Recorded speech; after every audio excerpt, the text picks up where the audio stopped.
You are 14 years old. It is dawn, somewhere in the Roman Empire, around the year 50 AD.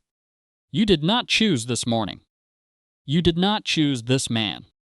There was no proposal, no ring, no months spent agonizing over a dress. There is only a husband your father selected. A man you have met perhaps twice, a man almost certainly old enough to be your father's friend.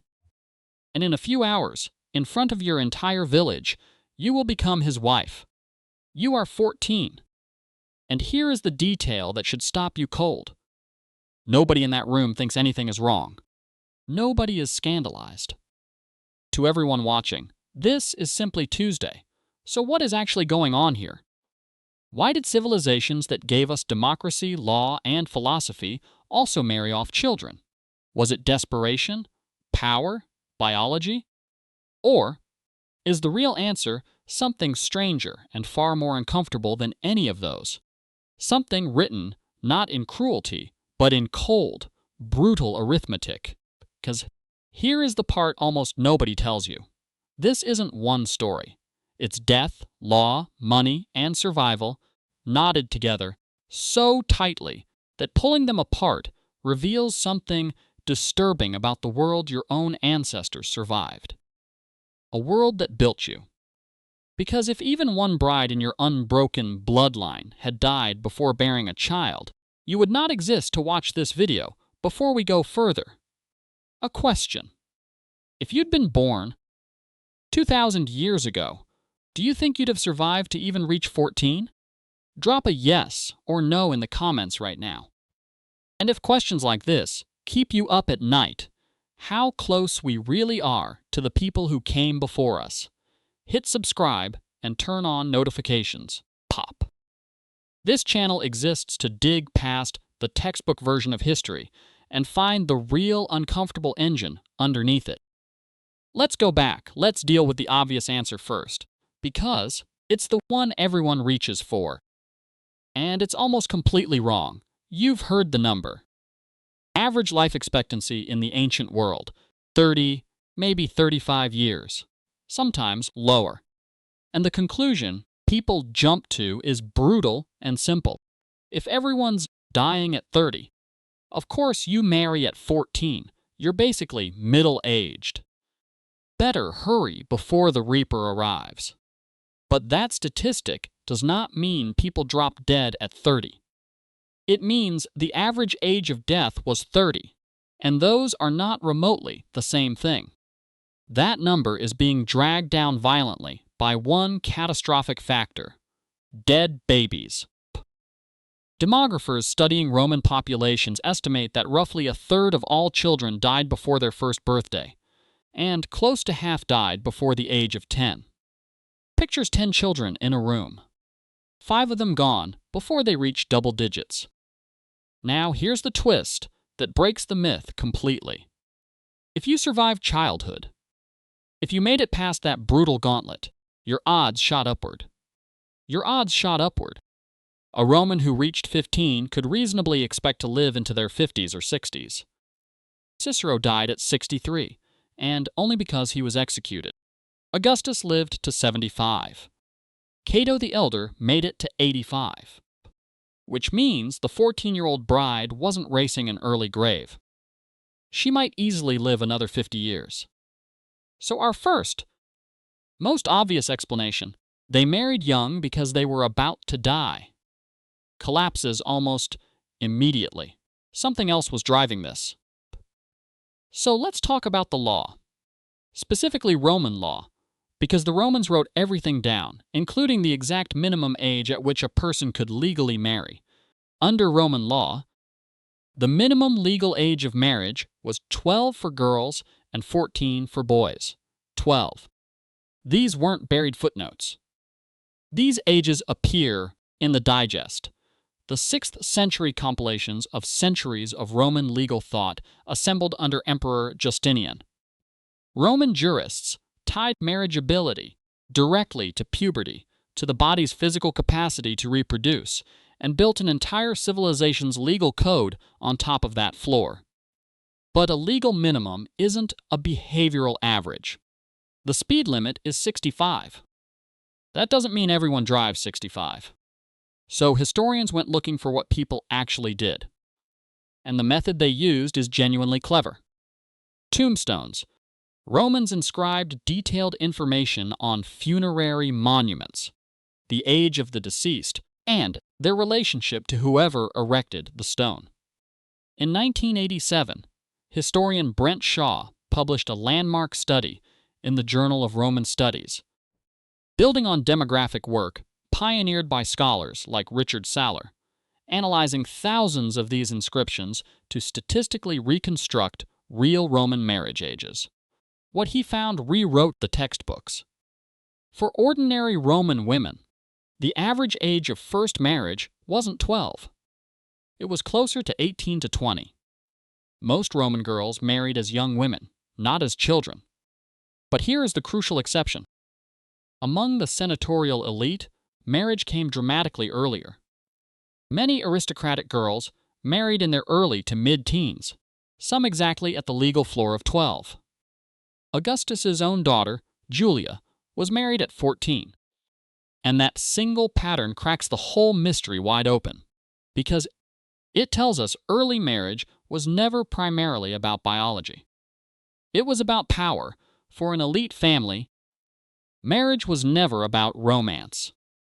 It was a merger, a contract between two powerful households designed to combine wealth, forge political alliances, and secure legitimate heirs who would inherit land, name, and status. A daughter in this brutal calculus was an asset, a piece on a board, and the younger she married, the sooner her family could lock in that alliance.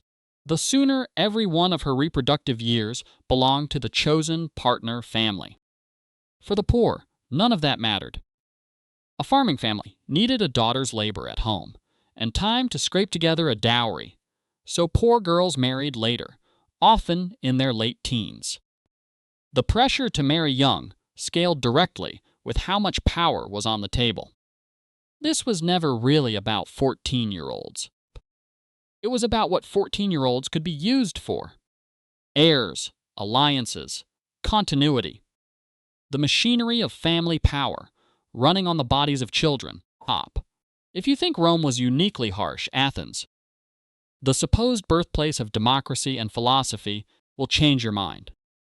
Athenian girls typically married around 14.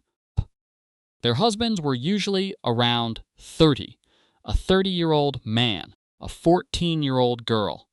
That was the standard, unremarkable Athenian marriage. The writer Xenophon, in his work on household management, describes a husband educating his teenage wife in running the home as though she were his pupil, because to him, she essentially was. Why 30 and 14 specifically? Economics. Again, an Athenian man needed years of military service and savings before he could afford a household. A girl needed only to reach physical maturity. The gap wasn't an accident. It was the design. And variations on this same pattern stretch across the ancient Near East, Mesopotamia, and Egypt.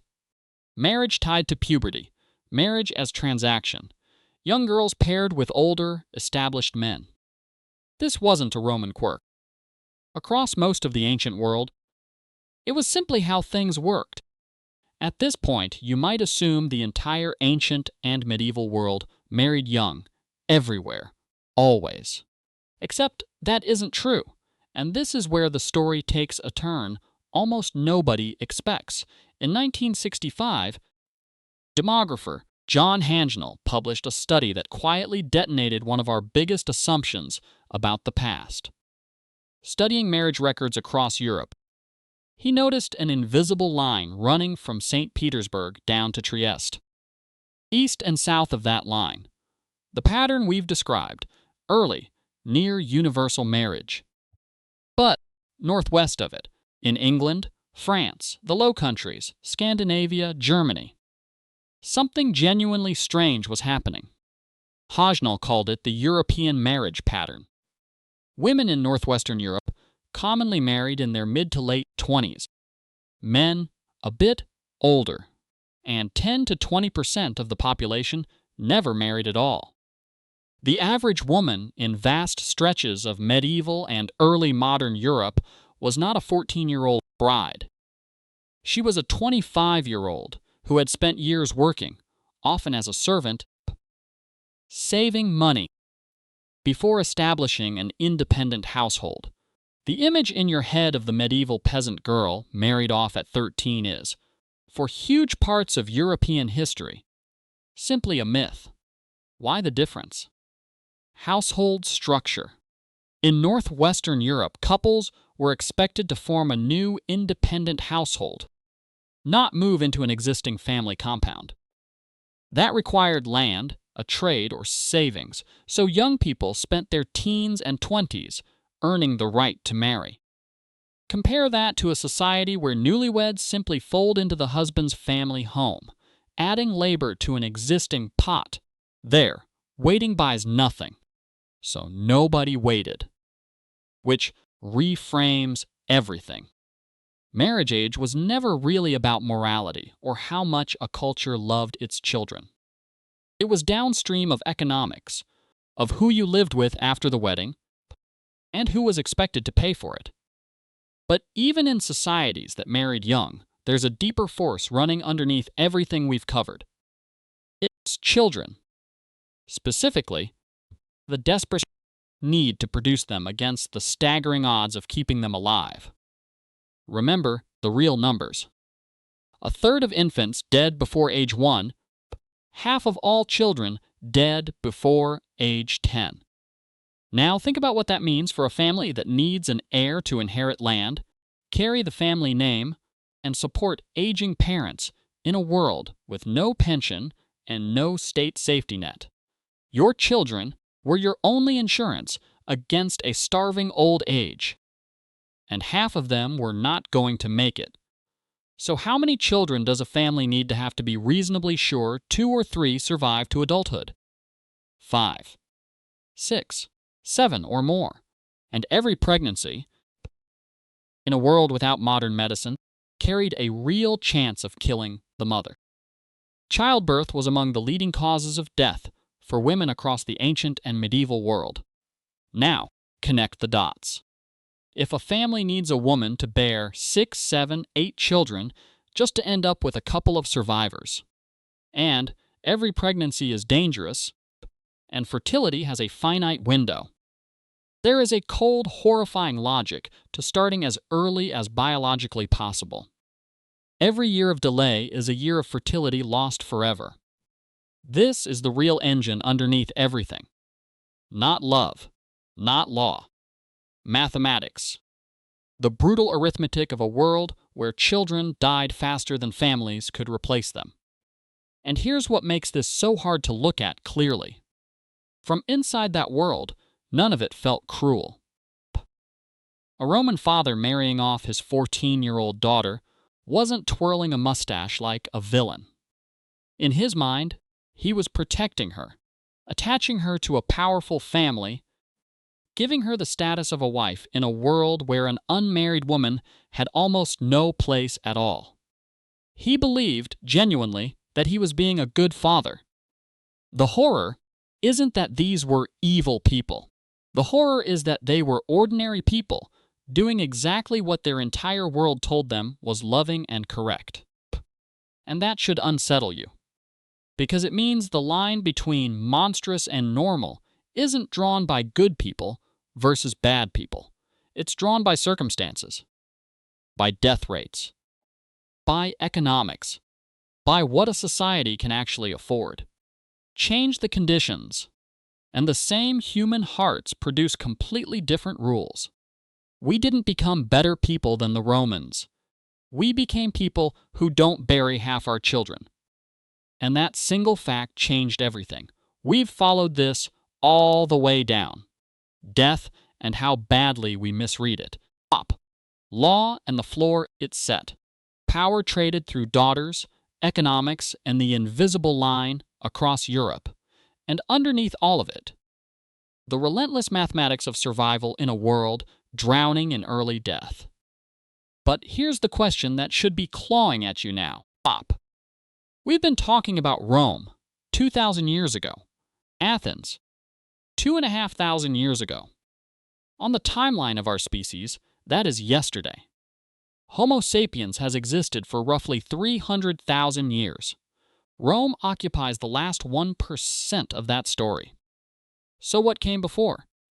What did pairing and partnership look like for the hunter-gatherer bands who were our ancestors for 99% of human existence? Before cities, before agriculture, before the very idea of a marriage contract existed, here's where it gets genuinely strange.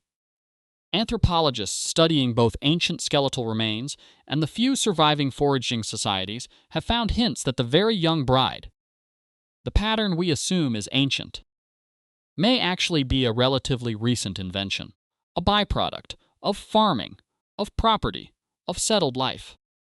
There's a real argument that before agriculture, before there was land to inherit and wealth to hoard, the entire logic that pushed girls into marriage at 14 simply did not exist yet. And the oldest clues we have are buried in graves tens of thousands of years old. Two bodies laid down side by side, hand in hand, stained in red ochre in the deep cold of the Ice Age. Stop. They might be the oldest evidence we have of what it actually means for two humans to belong to each other. To understand it, we have to leave Rome behind completely, eventually stop, and go back into the dark, into a cave where two people were buried 30,000 years ago, holding on to each other's, for reasons we are only just beginning to understand. So, are we better people than our ancestors, or just luckier ones? Tell me what you think in the comments below. If this kind of deep dive into the hidden machinery of history is your thing, subscribe and turn on notifications. Because next time, we're going into that cave, 30,000 years into the past, to look at the oldest evidence we have of human love. I'll see you there.